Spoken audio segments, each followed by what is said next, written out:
The Holy Bible, New Testament, New International Version. The Book of Hebrews chapter 12, verse 1 to 29.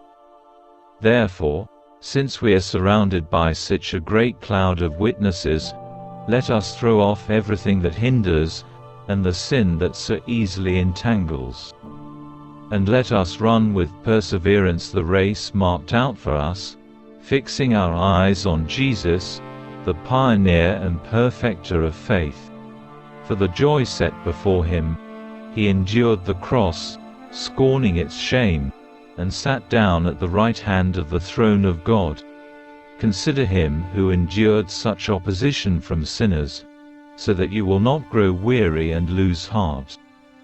God disciplines his children. In your struggle against sin, you have not yet resisted to the point of shedding your blood. And have you completely forgotten this word of encouragement that addresses you, as a father addresses his son? It says, "My son, do not make light of the Lord's discipline, and do not lose heart when he rebukes you, because the Lord disciplines the one he loves, and he chastens everyone he accepts as his son." Endure hardship as discipline. God is treating you as his children. For what children are not disciplined by their father? If you are not disciplined, and everyone undergoes discipline, then you are not legitimate, not true sons and daughters at all. Moreover, we have all had human fathers who disciplined us and we respected them for it. How much more should we submit to the Father of spirits and life? They disciplined us for a little while as they thought best, but God disciplines us for our good, in order that we may share in his holiness. No discipline seems pleasant at the time, but painful. Later on, however, it produces a harvest of righteousness and peace for those who have been trained by it. Therefore, strengthen your feeble arms and weak knees. Make level paths for your feet, so that the lame may not be disabled, but rather healed. Warning and encouragement. Make every effort to live in peace with everyone and to be holy. Without holiness no one will see the Lord.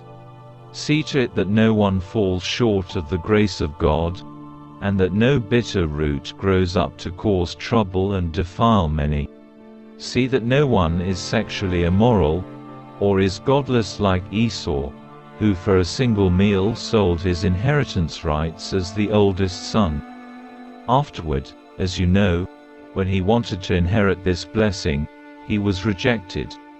Even though he sought the blessing with tears, he could not change what he had done. The mountain of fear and the mountain of joy. You have not come to a mountain that can be touched and that is burning with fire, to darkness, gloom and storm, to a trumpet blast, or to such a voice speaking words that those who heard it begged that no further word be spoken to them, because they could not bear what was commanded. If even an animal touches the mountain, it must be stoned to death. The sight was so terrifying that Moses said, "I am trembling with fear." But you have come to Mount Zion, to the city of the living God, the heavenly Jerusalem.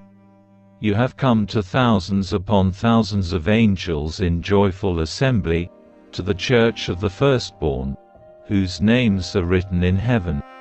You have come to God, the judge of all, to the spirits of the righteous made perfect, to Jesus the mediator of a new covenant, and to the sprinkled blood that speaks a better word than the blood of Abel. See to it that you do not refuse him who speaks.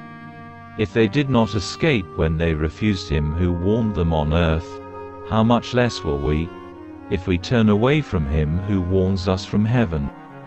At that time his voice shook the earth, but now he has promised, "Once more I will shake not only the earth but also the heavens."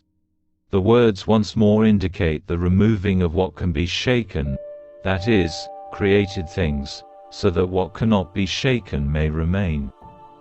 Therefore, Since we are receiving a kingdom that cannot be shaken, let us be thankful, and so worship God acceptably with reverence and awe, for our God is a consuming fire.